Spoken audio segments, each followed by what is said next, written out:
Hello, welcome back to the channel. So now let's do one more question on area between the curves, but this time we'll use horizontal strips instead of vertical strips in order to calculate the area between the curves given in our question. So before watching this video, I would highly suggest you to first watch my previous video in order to get the full idea about area between curves, because this time in this video we'll use those concepts that we learned in the previous video to solve this question. And you can always find that video on the I button above. So now let's start solving this question. Again, in this question you have to write a definite integral that represents the area of the region bounded by these two curves. So again, in this question you have to follow the same approach.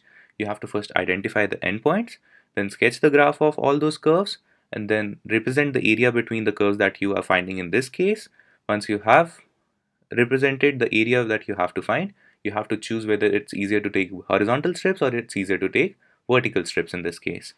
And then based on horizontal or vertical strips, you'll either take the width of your rectangles in the horizontal strip case or the height of the rectangle in the vertical strip case.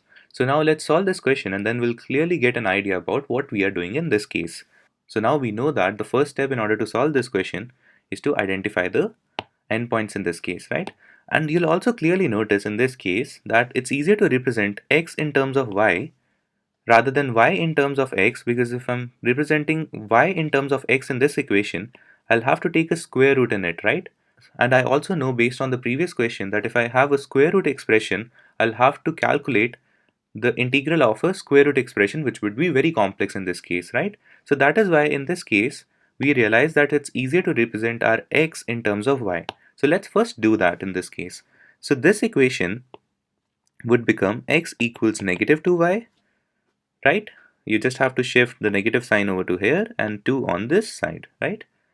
So, and I'll write this equation. This is y square minus 6 equals minus 5x by 4, right? I just shifted the 6 first. So this is minus 5x by 4. And then based on that, you can write your x value, which would be, so let's first take the negative sign over there, which would be 6 minus y square equals 5x by 4. And now when we'll shift 4 and 5 on the other side, it would become 4 times 6 minus y square upon 5 equals x, right? And now we have both of these x values, and we can clearly notice in this case that it was easier for us to represent x in terms of y rather than y in terms of x, because in this equation we'll have a square root expression for y, which would make it hard for us to calculate the definite integral afterwards. So that is why we'll choose horizontal strips instead of vertical strips in this case. So now we'll calculate the intersection point in this case, and we know that if we want to calculate an intersection point of our two curves, we'll either equate the x values or we'll either equate the y values in this case. So in this case, since we have represented x in terms of y, let's equate their x values. So it would be minus 2y equals 4 times 6 minus y square over 5, right? So this 2 would cancel out with 4 and you'll have 2 over here. I can shift 5 to the other side, so it would be minus 5y equals 12 minus 2y square, right? And now when we'll solve this equation, I can shift 2y squared over to the other side, so it would be 2y square minus 5y minus 12 equals 0, right? And now based on this, you'll have to factorize this quadratic equation. So if I multiply 2 with minus 12, I know that I have minus 24, and based on that I have to express this middle term such that the product of my two terms is minus 24 in this case. So I know I can break down minus 5 as minus 8 plus 3y, minus 8y plus 3y. So yeah, let's do that. It would be 2y square minus 8y plus 3y minus 12. So we'll take 2y common in this case. It would be y minus 4 plus 3, again y minus 4. So it's either y minus 4 equals 0 or 2y plus 3 equals 0. So now based on that, let's calculate the intersection points, which are y equals 4 or y equals minus 3 by 2. And let's check if we have any conditions given. We don't have any conditions given.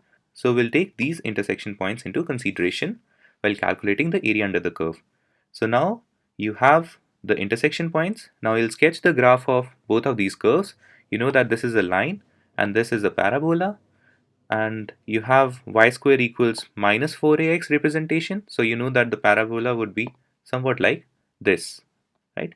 So now you'll sketch the graph of these functions.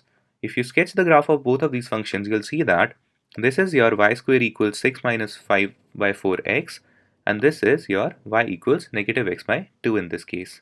Okay, so now when we have drawn the sketches of both of these curves, let's identify the area that we have to calculate in order to solve this question, right? So you know, you can clearly see in this case that this is the area between the two curves over here, right? So that is why in this case I'll have to find a way in order to represent this area in a definite integral. And we clearly noticed in the previous slides that it was easier for us to represent x in terms of y like this. So now we'll take horizontal strips instead of vertical strips. And since in this case you're calculating the area between the curves using horizontal strips, you'll take any arbitrary strip in the area, and then based on the arbitrary strip, you'll calculate the width of your horizontal strip. And in this case, when you'll calculate the width of your horizontal strip, you'll clearly realize that in this case, the height of your horizontal strip is dy. So let's first calculate the width of our horizontal strip in this case. So in this case, we know that this value, this x value is always greater than equal to this value, right? In this case, since my 4 by 5, 6 minus y square for the area that I'm concerned with is always greater than equal to minus 2y, right? Which are basically the equation of both of these functions, right? So this x value, as we know, is always greater than equal to this x value. So in order to calculate the width of this horizontal strip, we'll subtract this x value with this x value, right? So now if you have to calculate the width in this case, it would simply be 4 over 5, 6 minus y square minus of minus 2y in this case, right? You're basically subtracting the x value of one curve with the x value of the other curve. So this is your width. You have calculated the width in this case, and since in this case you're taking horizontal strips, you also know that now the height of your strip, your horizontal strip, would be simply dy. So let's first represent the definite integral in this case. So the definite integral would be 4 by 5, 6 minus y square, which is your width, plus 2y minus of minus 2y would be plus 2y. So this is your width of the horizontal strip, and the height of your horizontal strip is dy in this case. And now since we have dy in our case, we are only concerned with our y endpoints, which we already calculated before, which were y equals 4 and y equals minus 3 by 2, which you can also see on the graph over here, right? So now by convention, as you also watched in the previous video, we started from the lesser x value to the greater x value. So you'll do the same thing. You'll start with the lesser y value. So the lower endpoint will be the y value which is lower, which is lesser, and the upper endpoint would be the one y value which is higher. So in this case, your lower endpoint would be minus 3 by 2 and your upper endpoint would be 4, because by convention we start taking those horizontal strips from the lower endpoint, from the lower y value all the way up to the upper y value. So this was an important point to cover because it's clearly visible in the case of vertical strips, but it's not quite evident in the case of when we take horizontal strips. So that was an important point that you should consider while taking the area under the curve calculations, or while writing the endpoints for your definite integral when you have dy in this case. So that is why in this case your lower endpoint would be y equals minus 3 by 2 and your upper endpoint would be y equals 4 in this case. Y equals 4 in this case, which are this is your lower endpoint and this is your upper endpoint. So that is the final answer. This is the final answer. You can also try solving this question by taking those vertical strips if you want to. The process of calculating the definite integral will be a bit more complex. That is what we covered in the start of the video as well. But you can always try that with the vertical strips as well.